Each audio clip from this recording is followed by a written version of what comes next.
Hello, everyone. Welcome to Subconscious Sundays. I am one of your hosts. I am Reverend April Kling, and with me, as always, is the lovely co host, the abominable, no, the abominable Tim Freeman, no, the magnificent Timothy Freeman. Welcome, Tim. Yeah, thank you. It's great to Yeah. be here. Thanks for joining us, everybody. Today's today's topic is rejection, and I know it's thick in the atmosphere. Um, we're all dealing with it in some capacity right now. Rejection is a really big theme right now. The response that I got to this week's Facebook question was so huge. Like a lot of consistency in the responses, but a lot of people had something to say because, and we got new commenters this time too, because rejection is a really big theme right now. And I know that we have a slightly related topic on the docket for later this season, and that will be on like algorithms and abandonment, right? Maybe even two separate episodes. We're still working on that one. But I think that this episode will be maybe the paired with that episode, dealing with why rejection is so thick in the atmosphere today. Um, it is also the holiday season. So a lot of people are dealing with like feeling left out or feeling alone or feeling lonely. And then I would be remiss if I didn't name the fact that there's something known as the male loneliness epidemic, which is essentially this pervasive feeling of men in Western culture feeling deeply rejected by women, primarily, but society in general. So I feel I didn't know like that was a named phenomenon. That's you really interesting. didn't. Oh, I wow. really Well, didn't. that's a thing. That's a Yeah, thing. And a lot of like spirituality circles are talking about it. It's kind of a thing we're all trying to tackle, but I hesitate to think that it's just happening to men. I think it's just something that is pretty pervasive in the world right now, feeling very isolated and alone, and sure. especially this time of year. Yeah. So, Well, and we did talk about this. I mean, it mm, makes me think of our episode about individualism, right? But mhm, related, I'm sure. mhm, mhm. And no man is an island, no person is an island. And we have to come to the terms with the fact that we are part of a community. But we're going to explore today what it feels like when the community won't let you be a part of it. So, without further ado, we must always check in with our intentions before we go into the episode. So, just a reminder that Subconscious Sundays is intended to be a fun and entertaining, laid back way to discuss the potentially serious and heavy topics we deal with in everyday life.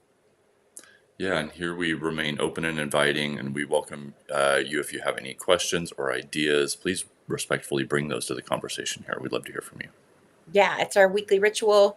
This is where we gather our sacred shared community in virtual sacred space to share our knowledge in our respective lines of work and our passions and interests. And we also are here to hear your responses to what we share. Yeah, we have some core values on Subconscious Sundays. We're always respectful of everyone's individual journey, rooted in compassion here for self and others. We're here to promote growth and expansion and create a supportive community. So thanks for being here. Yes, we appreciate you. All right. So this week's lunchtime poll, the Wednesday question, there, I guess it's Thursday these days. It used to be Wednesdays. Now I put it up on Thursdays. What gifts have you received through an act of rejection? And I got a really wide and very lengthy response list. So I'll start with my dad's because it's pretty comprehensive. Dad says heightened introspection, denial of victimhood, deeper search for peace, and avoidance of blaming, and the desire to learn such important lessons in less painful ways. So right now, we'll acknowledge that rejection sucks and it's painful. And to sit here and say that it isn't, and it's some way only silver lining at all, and not say that there's also a lot of pain and grief behind it, we would be doing a disservice by like trying to paint a picture of rejection being a rosy thing. Like, we are talking about the gifts we receive, but we also want to acknowledge that it's incredibly painful to be rejected. Yeah. Like core wound, like significantly Oh across yeah. the board. Oh yes, and we'll talk about that in just a moment. So a couple people have said something about their career. Elaine said, my career, my appeal to be a kind of deacon was rejected and then redirected to chaplaincy. And Elaine is referring to an idiom that is pretty commonly thrown around in these situations when rejection, the idiom being rejection is redirection, right? It's this idea that it's just when you're driving down the road and the road says close, you have to find a detour. And sometimes that detour can take you to a better place than I've where you never thought heard you were that going. either, Oh, that's April. great. Oh, I love Yeah. that. I just introduced you that. That's a really wonderful little phrase. And I actually have to Yeah. hold it in my own heart for when at times when I felt rejected. Rejection is redirection. And that's really at the core of it. Like, that's the main gift you get, is like, where you're going. And we'll talk about that in just a moment too. So Izzy says a better job. And then Aaron says freedom, right? Just simply freedom. Heather says freedom of that karma. And then Mary says freedom. For me, it has been death and rebirth as my soul stretches and sighs from the newfound freedom. There is usually a silver lining to be found in most adversity, rejection included. But she describing it as a death and rebirth. It's like this death of who you thought you were, who you thought you were becoming, who you thought your future self was going to be, who you thought you were going to be in the near future. That's a grief, and it can feel like a death, especially if um these rejections are for something that you were really hoping for and was a part of your deepest desires. That's hard. And it can feel, I mean, there's always going to be a grief around rejection, but it can feel like a death. And then what you get through that experience can feel like a rebirth, but really that's something you only feel in retrospect rather than in the moment of being rejected, right? So then another example, Augie explained in a much longer caption that there was a time in his life not that long ago where he experienced layer after layer after layer of rejection for like a year or two. And he says it gave me space to reaffirm my values and shape my identity. I truly appreciate being pushed out of places that I made work and finding places and people that fit me. So Yeah, there's that's the some hope. really good comments here. I mean, this is so much of it is we try to make something work, right? When our experience is trying to force us out of that thing we're trying to make work. Right. Rejection is a pretty definitive answer from the person or place or organization or that you're trying to make work. um, Paul tells of a time of a very specific part of his life, and he just actually released a book about this. The Roman Catholic Church rejected me when I spoke the truth. The result was that I now stand outside of man-made denominations, and I'm free to live out the gospel message of love in my own life and free to find God in all creation and nature. So that's a rejection from one's own community when you are talking about your religious community, a religion itself rejecting you for doing something that you feel is right. And often there's a righteousness in being rejected. It's not always, but there's often some level of like a story of righteous redemption, right? You look like you wanted to Well, say and something. well, it might not need to be said, but there's a lot of rejection in religion. Yes, there's a lot of gatekeeping. Like a lot. Mm-hmm. Mm-hmm. Mm-hmm. You might Paul, even say it's founded on it in yeah, some yeah, ways. yeah. Well, and as I learned about fundamentalism, like having an in group and an out group that's heavily gatekept is a sign of, a fundamentalist religion. Is fundamentalism is really just a way that a religion can be even more exclusive and more intense of an experience. And in Paul's case, it was very hurtful to him. But if you know Paul now, like he's in a really good place in life, and he's found love, and he's built this really beautiful life for himself and his wife together. And well, I won't go too much into his story, but I will say that he did just put out a book. Paul Murphy Sanderson is his name. So if you want to look into that, he knows a whole lot about what we're talking about. Yeah. And then Kalina says, rejection has brought much more quality time with my family. I'm realizing people must accept every bit of me, good, bad, or otherwise. And I like that she brought the word acceptance into this, because that's kind of going to be at the core of what I say. And I don't have a whole lot to say today about rejection, but I will say that it's around acceptance, just to Well, give you a and one thing we preview. always say on here, we're often saying, is we have to, on a subconscious level, like we're talking about the subconscious mind and that whole sphere of our existence, we have to accept ourselves, every Mhm. bit of ourselves, good, bad, and otherwise. So that's part of today too. And rejection makes that so hard. It really does. Being able to accept all of ourselves when someone outside of us is not accepting us, it makes us spiral into, it can make us spiral into like, what's wrong with me, and stop that ability to be able to accept ourselves. And I'll go into that in a moment. But yeah. Jill says, clarity. People will do what they will.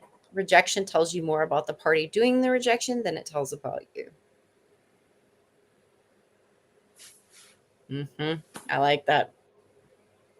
And then Dinky says, hang on, I'm going to take a swig of tea. I've got a little thing in my throat.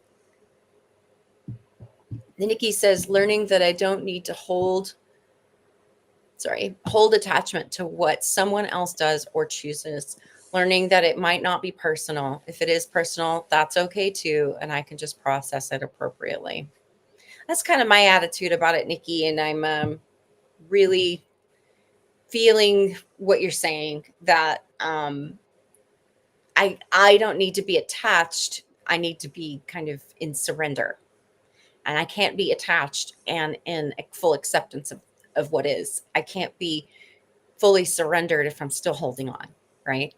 And talking a little bit about whether or not it's personal, I'll go into that in a second, but it's important that she brought that in. Inner peace and the and the recognition, haha, I am stronger on my own than I thought, says Korea.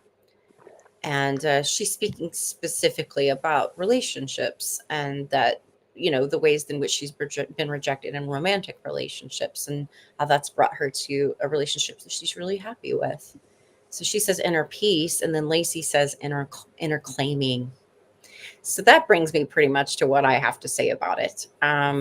Rejection is very present with me right now. And I have to say that it's not just me. It's kind of like a thing that everybody I know is going through. Like I said at the beginning, like all of my closest, like everybody that lives under my roof, and everybody is going through some level of rejection right now, from like friendships or from jobs or from family. And it is painful. And it's something that I'm full disclosure, I'm not on the other side with my own personal rejection that I'm dealing with right now. I'm not at that silver lining place yet. You may even be able to see it in my face, or like hear it in my voice. Like I feel like I'm really dealing with rejection right now. And it's been like several different layers of that rejection too, because well, I'll try to tell the story, but like in the last year and a half or so, about a year and a half actually, I was kind of given the impression very emphatically from an organization that I was wanted to come live there and be in charge of the organization, and take a role there. It was a very exciting time for me. It was the first time in a really long time that I had truly felt like I belonged somewhere, and that I was really wanted, and that I could really make a difference. And I spent the last year, as you know, finishing up my master's degree. And I told them at the time, I have to go back to Ireland. I have to work on my master's. I can't really go work anywhere until that's done. And would you be willing to wait? And they said that they would. So I finished out my master's, and I'm sure that another thing is that since the last episode, I found out that I am graduating first class with honors with a distinction. So, and I also got a distinction on my dissertation, which is really fantastic news. It doesn't feel like rejection at all. And I'm trying so hard to celebrate that, right? So, right at the time I was writing the dissertation, though, like a few months ago, they announced that this position was opening up. And I said, great. And I emailed the people that I knew there, and I sent them messages and saying, like, hey, I'm putting my name in the hat. My resume is into the official applications. And I just really thought that I was already kind of like picked for the job. And I really kind of thought that I had it. And I didn't hear from them for about 3 months until I got a rejection letter. And right as I was getting that rejection letter was about the time that I was turning in my dissertation, or I just turned it in. And I also got a really big clue that I did really well in school at that time. And I couldn't say anything publicly about it, but I was given a pretty good indication that I did pretty well and that I would graduate really, really nicely. So I have been spending the last year and a half I had been spending the last year before that getting my head around the idea of possibly moving to some other place in another country even. And then it didn't happen. And I spent 3 months waiting for any word from them and it became clear that I was going to get a rejection eventually, even if it was just ghosting. So all this to say, and I know that's kind of a long-winded story, I kind of not really sure what to do with myself now. Here it is Christmas. I'm still really far away from all of my family of origin and all of my original group of friends. Tim and I are across the whole world from each other. And while I do feel that my roots are deeper and deeper here in Ireland, and I'm really grateful for the friends that I've made here. It's still just not like really a place where I feel like something is like happening, right? Like something's just really happening for me on a level where I feel like the sense of belonging, or that I'm making a difference, or that I'm, and and I have to say that like being an expat, and Tim living in Hawaii I'm sure this feels that way for you too. It's like being a little bit of a fish out of water. And when it's hard for you to kind of figure out your footing, like where you belong in your physical community, it does kind of feel like a rejection of sorts. Like nothing seems to fit. Like I feel like Goldilocks. I'm just not finding the right food, the right bed, the right chair, and I'm getting there. But rejection has helped me throughout this whole process. This is all I came here to say, really. Rejection has helped me realize something really important about myself. I met with my supervisor because I do counseling. I have to have supervision through that. I meet with my supervisor on a monthly basis. And I think it was 2 or 3 appointments ago. She asked me what I feel like the gifts are from everything I just described. And I said, what the gift for me is my sense of value. Because when it felt like I did have a place to go, and I did have a really cool job, and that I did have a community that I could help, I felt incredibly capable and confident that I would be able to fulfill that role. And I felt really, really, really assured and wanted in that role, because it wasn't my idea. It was completely not my idea to go work there. I was recruited. So the idea that I had that I had this intrinsic value, and not just in what I know and what my skills are and what my experience is, but this value in myself. Like I personally have a great deal of value.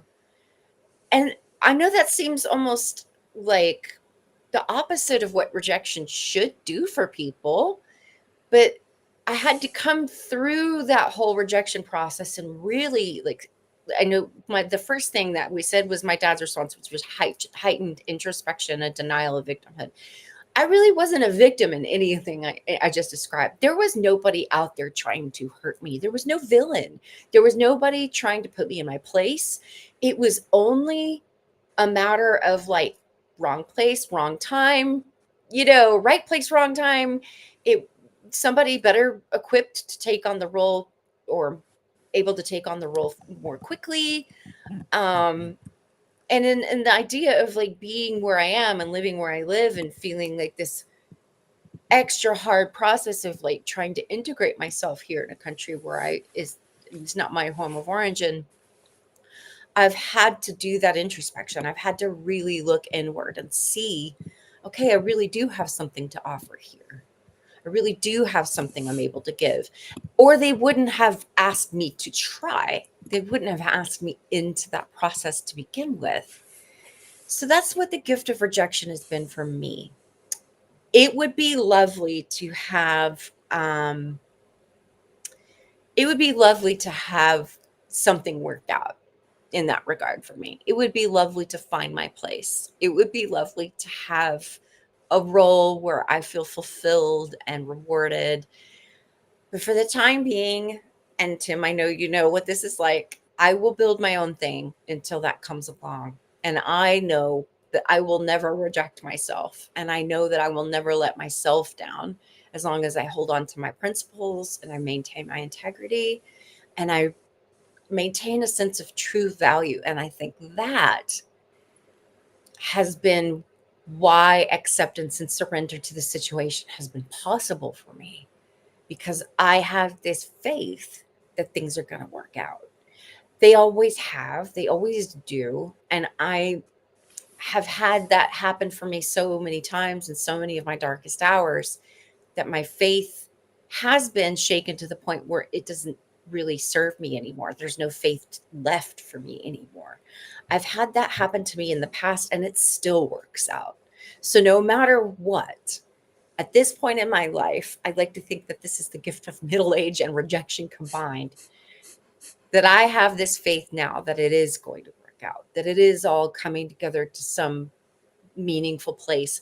And I know that I play a role in that because I always am going to be bringing my own value forward. And I'm always going to be bringing what I can offer the world forward. And I'm never going to hide my light under a bushel, in that song we used to sing as children. So I hope that helps because I don't know that anybody that I know that is dealing with some pretty hardcore rejection right now, worse than me even. I hope that if any of you are watching this, that it helps and that you get to that place where you have that unwavering, unshakable faith. And it's okay if you're not there. Just know that I believe in you and that I know that it will work out and that the meaning is right around the corner and that it all will make sense. At some future point, we will look back on this time and go, okay, yeah, that's why. I'm not really big on everything happens for a reason, but I am really big on everything has the meaning that you assign it. And that's what I've had to do for this. I've had to assign it the meaning of mystery. I don't know why it happened this way, and I don't know why it had to happen this way, but I do have faith. I will know why it had to happen this way at some point, and I'm willing to wait. I'm willing to be patient. Man, has it taken a lot of growth to be able to say that I'm willing to be patient because I am not naturally patient at all. As Tim Yeah, well here knows. too. Well, and I think, what, as you're describing all this and talking this through, April, what it makes me realize too, again, subconscious Sundays. We're here, both of us are here to kind of talk about like the subtext under these topics, and part of what you're framing here is meaning, like the meaning we assign to the things we experience in the world. In this case, like the perception of rejection. And I say that very specifically. The perception of rejection. Because that's if it's the perception of rejection, that's the meaning, that's the story we're telling ourselves about it, that we were rejected, and that's part of the meaning we're making around it. Yeah, Right? it's meaning making too. Yeah. Yeah. And The so what rejection you're itself. saying, right.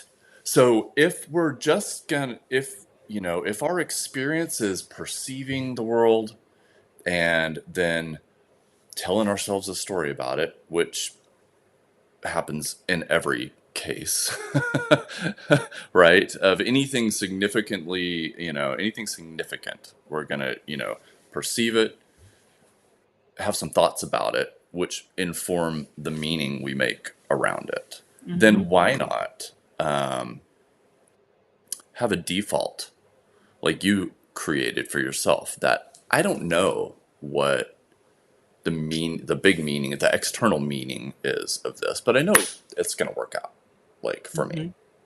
Mm-hmm. Mm-hmm. I think some folks would hear that and with a little bit of a cynical mind and be, Mm-hmm. think it's a little Pollyanna. But here I am thinking, as I'm hearing that what a great alternative story to tell yourself Mm-hmm. instead instead of all of the number of stories you could tell yourself about it that I mean, I don't even need to speak it. Like, there's all kinds of stories we tell ourselves about rejection that become the meaning. So thank Mm-hmm. you for pointing out another way to create a meaning around this. Mm-hmm. And everyone else who commented here too. Like, there was such a like wide variety of meaning making rationales that Mm-hmm. people share around rejection, which is really cool to see. There's lots of different meanings we can apply. That's right. Yeah. I feel like, in a way, like when I look at the way I think about this sort of thing, as opposed to the way I would have thought about this even a handful of years ago, where I would have made it mean that I need to be isolated. Like, this is the way the world wants me to be. Like, the world wants me to be alone. The world wants me to be without love or acceptance or community. That's a meaning I would have definitely taken on in the past. And I think that that comes from my core wound of just being kind of pre-rejected in life, coming into existence, right? As like the unwanted surprise third child, right? So so, I've had to live my whole life reprogramming myself around looking for the ways in which, I mean, let's look at the story I just told. Multiple people at that organization had the idea of me coming to be there with them and work with them and lead. I have to accept that too. And I Hmm. can look at that as evidence that, and, we've talked on the show before, is like finding evidence that I'm wrong. And when I've given it, I've given that as advice to people who come to me about not just rejection, but judgment, like feeling judged, which rejection is. It's a feeling of being That's a judge. judged. Yeah. Hmm. Right. So I've told that to people before. I've said, look, if you feel that you're being judged, if you feel that you're being rejected by somebody or judged, you have to look for evidence that you're wrong, that you're incorrect about that. And it's almost always there. And when I look at my own story here, I looked for that evidence and I found that this was their idea. And there were multiple people who wanted me to be there. And I can't just ignore their reality. I can't just ignore the fact that they saw something special. And when I look at all the different people, like for instance, I know somebody really close to me is really having a hard time finding a job right now, like a very hard time finding a job right now, and keeps getting to the end of the process, the final interview, and not getting it, right? And it's happening over and over and over again. And I want that person, if they're watching, to know that, remember, there are people all along that chain that think you're perfect, that think you're wonderful and that you're ideal. And there's just one, there is only one person who disagrees, and they're the one who meets you at the very end. So they're not getting to see what everybody else saw. And all those other people can't be completely wrong because it just keeps happening that way. Anytime somebody goes through that, I think it's almost like a cliche. If you keep getting to the end of the process and you don't get it, and then it's only a matter of time before you do, before it's offered to you. So I keep telling this person the same thing over and over. It's like, you keep getting to the end of the process. The end of the process is going to be picking you at some point. You just got to be patient. And for me, it's a little different. I'm looking for a very non-specific place in the world right now after my master's degree. So it's like, where do I go? Where do I belong is really just a much broader question. So I'm not exactly getting like rejections. It's just that I'm not getting accepted where I need to go or whatever. But I've got invitations to try new things and join different clubs and maybe even go after my PhD, which my professors seem to want me to do. So how could I feel rejected when I know that I have options? Well, this is so interesting, April, because what you're saying is that we're one thing that I observe and one thing that happens, I think, with our mind is that when we come to a meaning, when we make some meaning, whatever kind of conclusion we come to, we're going to look for evidence in the world that we're right. Hmm. Or we're looking for evidence to back up the belief that we just formed, right? Right. And so what we're seeing you do real time here is, okay, you said you reframed your meaning making, and you kind of said, like, in this particular instance, like, everything, the overarching meaning here is that, you know what, I don't know what the reason is, but I know everything's going to work out.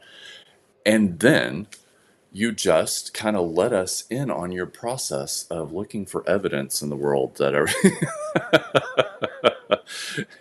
so, it's not about oversimplifying this process in any way, but we can see how it plays out, like, pretty easily in our lives. So that was really kind of cool to, first of all, just kind of see the way you're kind of working this out for yourself, but then also to see how you're actively looking for evidence of how it's all going to work out.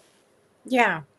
And it's like programming, and I feel like hypnosis, I'm not a hypnotist, but from what I know from your work, like it's a lot of it is just like programming ourselves and reprogramming ourselves away from things like core wounds and Yeah, stories that we tell ourselves that diminish who right. we are and are very egoic. Deprogramming too. Right, exactly.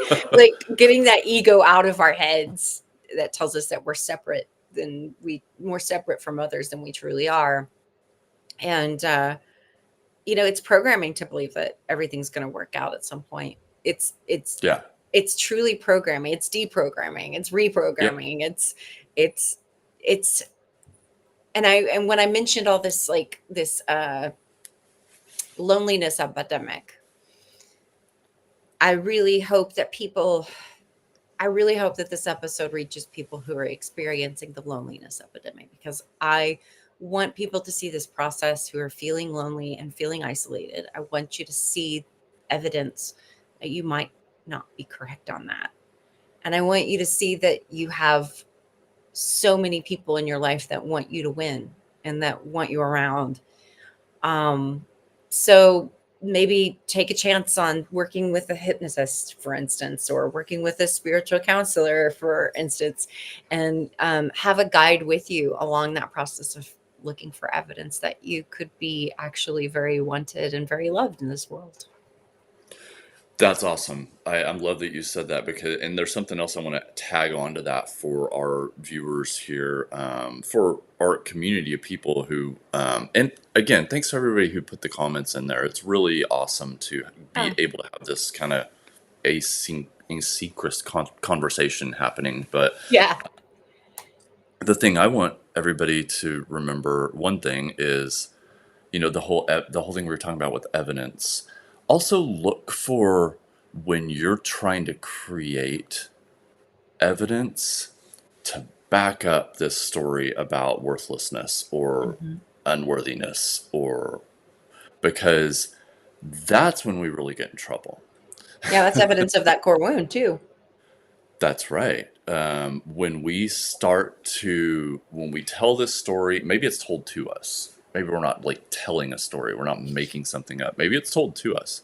Oh Then we yeah. start to believe it, and we start to talk to ourselves like that. I'm just not worthy of it, and the universe isn't giving it to any number of stories how you talk to yourself about it. Mhm.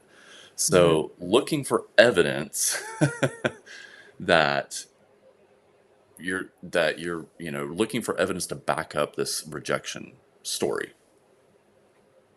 That's what I want people to keep an eye on too, is how you're talking to yourself and Yeah. creating evidence. Yeah. Well, it's time for you to help people along through a little taste of what that hypnosis process might look like. Are you Yeah, ready? okay, great. Thanks. Awesome. Yes. Yeah. So if you guys want to join us for the hypnotic meditation today, just find a comfortable position to relax in. And nothing. If you're a meditator, if you've got a meditation practice, feel free. Get into your posture, get on your cushion, whatever. Otherwise, just have a seat or lay down and get comfortable. This is what I call a hypnotic meditation. I'm going to use some hypnotic techniques to help us get into a light hypnotic state for just a few minutes here. And please don't participate if you need to focus on anything else. Just give this your undivided attention for a few minutes. And as you're settling in, just go ahead and take a deep breath. And exhale slowly and breathe all the air out of your lungs, just continuing to settle into a comfortable position. You might want to uncross your arms, uncross your legs. If you've got glasses, feel free to take those off. Just know that now is the time to relax, release the worries and the stresses of the week, the weekend, the day, the holidays. Just be right here, right now. There's nothing to do right now. You're exactly where you need to be. And as you become more comfortable, you begin to release all the tension in all the little corners of your body that are holding those secret little bits of tension. You're able to tune into that a little bit and just let go. So as we begin, with your eyes open, find a spot on the wall that's above your natural eye gaze. And so your eyes will be upturned. And as you take your next breath in, please eagle eye that spot. Just focus right in and notice every little last detail, every little nuance. And as you exhale, look through that spot with a relaxed gaze, activating your peripheral vision as if you can look right through the wall or the ceiling. Good. And when you're ready, close your eyes. Reducing all external stimuli, listening and focused in on the sound of my voice. Good. Now relax your jaw. Just let it drop. Your mouth might hang open slightly. And knowing that by relaxing your jaw, simply by relaxing your jaw, you're sending a signal to every muscle, nerve, and cell in your body that now is the time to relax. It is safe to relax right now. And you get more and more comfortable with every breath you exhale. And focusing back in on your breath a little bit here, slow down your breathing now. Just get into a slow, comfortable rhythm of breathing with a longer exhalation. Nothing forced. Slow, relaxed rhythm of breathing. And just focus on a longer exhalation. Good. And relax the back of your tongue. Such a curious suggestion. See how relaxed you can get that part of your body. Because as you do, it helps decouple your tongue from that part of your mind that's always preparing to speak. Open, receptive, relaxed, safe. And now, drop your consciousness into your heart, whatever that means to you. Allow the seat of your consciousness to rest in this center, very center of your heart. And with your next deep breath in, Allow your consciousness to take your mind down. And as you breathe out, let your awareness go down into the earth, down through all the layers of the earth to the very core of the earth. You feel the sense of gravity holding you to the earth, safe and secure. And knowing that you're supposed to be here, or you wouldn't be. Connected, grounded, supported. And with the power of your imagination now, go ahead and take another deep breath in. And as you exhale, allow your consciousness to go up and out, all the way up to the very center of the universe, whatever that means to you. Connect your mind, connect your heart to the very center of the universe. And as you're doing this with your mind, know that you're literally connected to every other thing in the universe right now. And isn't that fascinating? And with your next relaxed in-breath, go ahead and bring your consciousness back down into your body, allowing that grounded, supported energy of the earth and that energy of inspiration and awe to commingle in this balance point that is your heart. It's almost as if you can look far off in the distance at the horizon, the flat horizon of the earth, this balance point of where the earth meets the heaven, that's in your heart. Good. Take your attention to the surface beneath you, that sense of gravity once again. And as you're tuning in to the feeling of gravity and the feeling of the chair or the surface beneath you, you might even get a sense of the whole earth, the presence of the whole earth beneath you. Good. And know now that an all-encompassing love fills you and your environment, and you are deeply, deeply loved. Now imagine a warm, golden light surrounding your body and filling you with an even deeper sense of peace and tranquility, almost weightless. And you bring your attention to a sense of spaciousness all around you. And it feels really good just to melt into that right now. Just allow yourself to let go. There's last little bits of tension in your body that are holding on for dear life. Let it go. Just relax into this feeling of weightlessness and expansion and spaciousness now. Good. And it might get to the point where you're not sure where your body ends and the rest of the world begins. And you get just still enough now to have a sense of the flow of life all around you. You feel how every one of your cells is alive. And you feel now just how alive all of you is, brimming with life. And so you can feel that life force all around you as well. Just fall back into that now. And in a moment, I'm going to tell you some things that deep down inside you know are already true. However much your mind might try to convince you otherwise at times, you know at some level that these are deep truths that cannot be negated.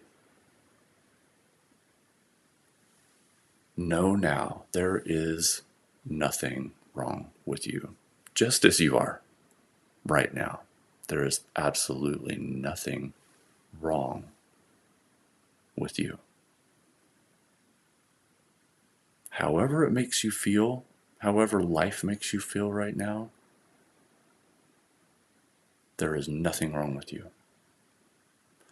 And you are worthy of love and praise in your life. And you've accomplished so much up to this point. Imagine now, with the power of your mind, a moment of despair from rejection, a time when you felt rejected. Imagine yourself now in the throes. Maybe it's a deep despair, but just imagine yourself outside looking in. There you are. You notice yourself now, feeling this sense of rejection.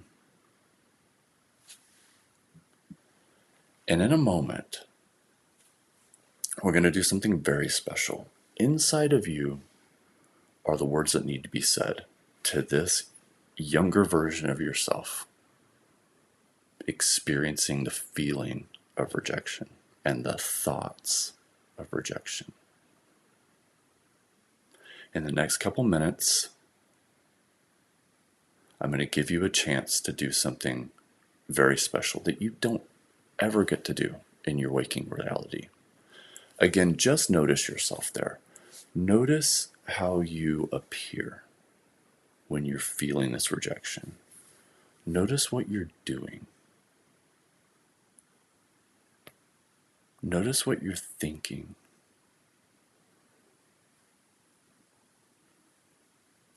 Notice what you're saying to yourself. And with your mind's eye, you can just notice yourself as you are there.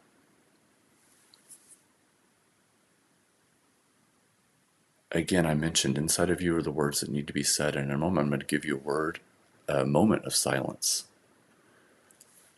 You with me here right now, inside the magic of your mind, I want you to tell that younger version of yourself exactly what they need to hear.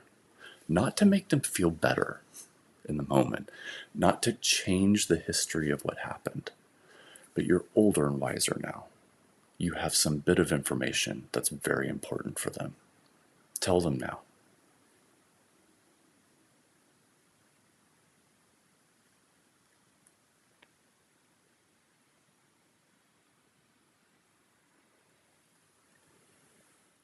Now, there's no need to do anything from here.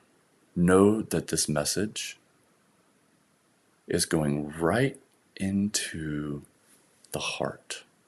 And you might even imagine your words going right into the heart of that younger version of yourself. They might not be changing their appearance, their behavior in any way, but know that that message, this very important message, is going right into the heart of that younger version of yourself. And all at once now, with the power of your mind, with the magic of your mind, that younger version of yourself gets gravitationally pulled into the very center of you now. Right into that balance point in the center of you. Between that grounded, supported energy of the earth and that open, expansive inspiration from heaven. Welcome that younger version of you with all of that pain and despair into the very center of you. And know that you have done some powerful medicine for yourself today with just this brief experience within your own mind. We're not sure how this will turn out. There's no expectation of an outcome with this, except for the fact that you know that you've healed something deep within yourself.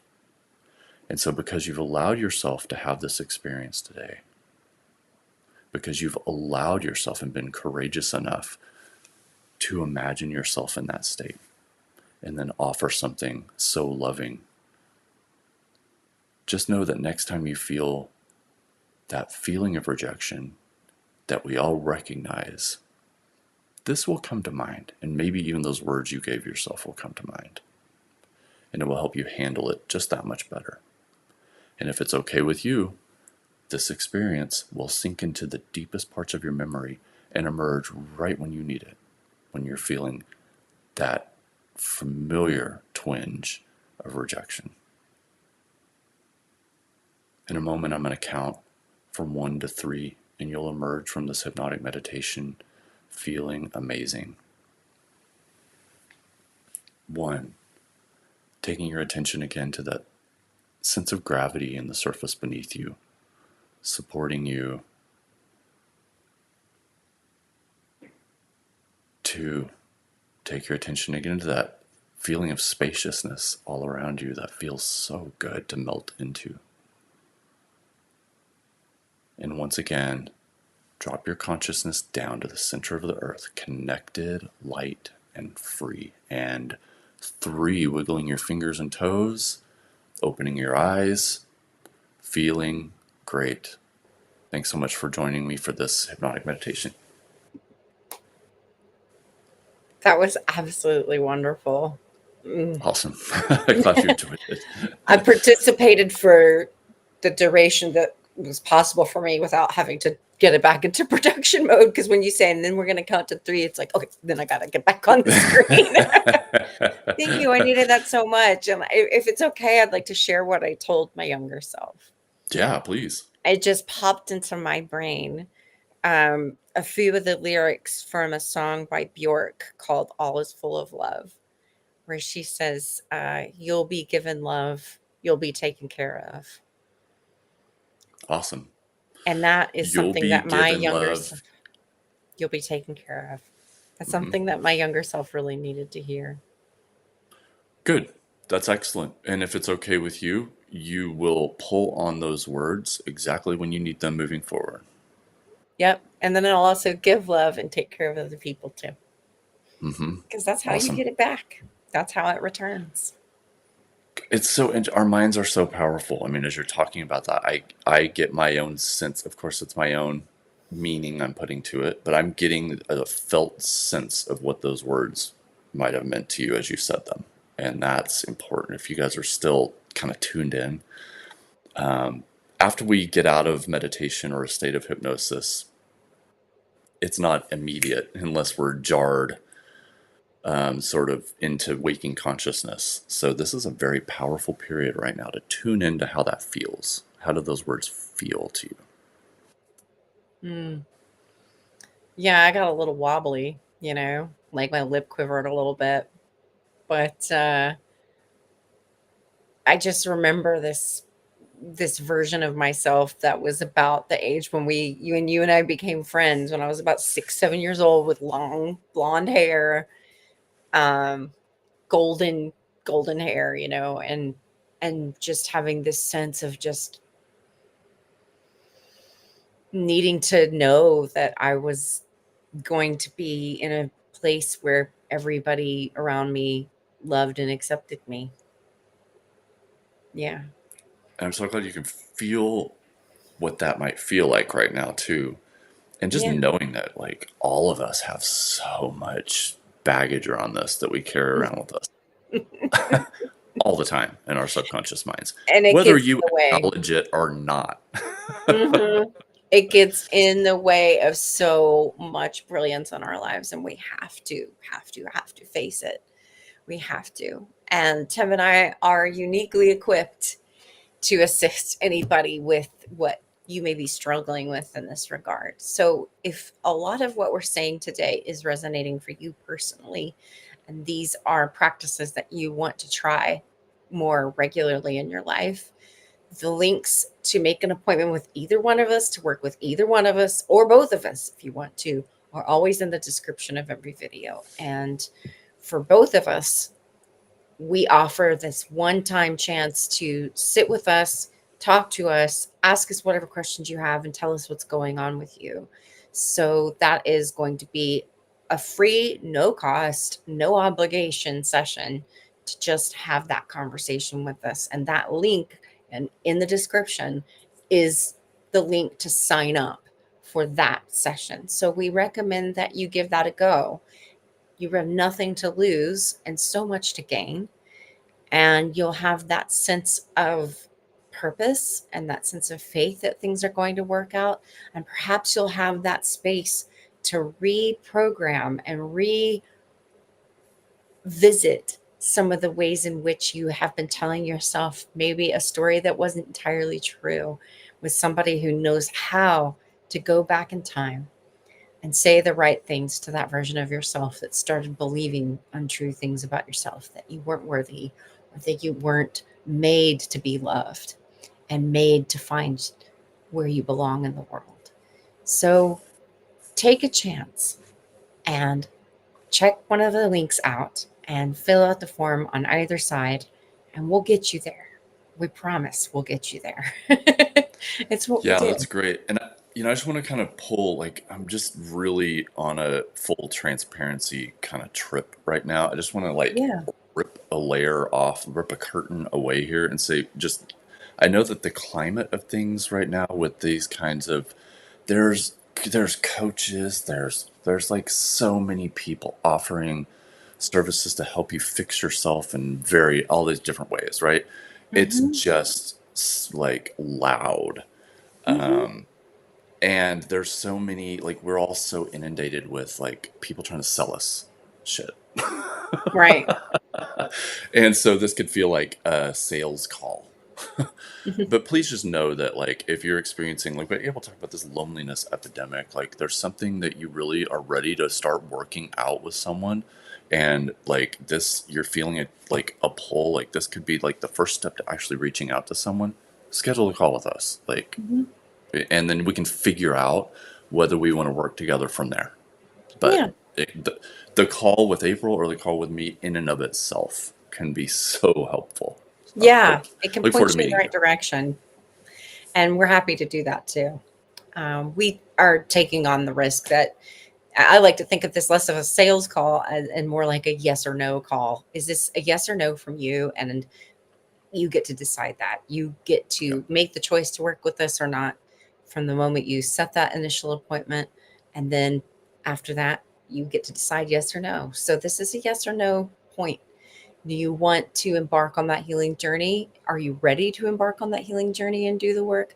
And are you ready to invest in that kind of work? You have that option. And this is a place for you to decide yes or no. Well, we'll see you next week, right, Tim? Yes. Yeah, it's on the docket. So we'll see you next week for, I believe we're going to do algorithms and abandonment, which will be very well paired with what we talked about today, but on a completely different facet of it. So we look forward to seeing you then. And thanks for being with us today. We'll see you next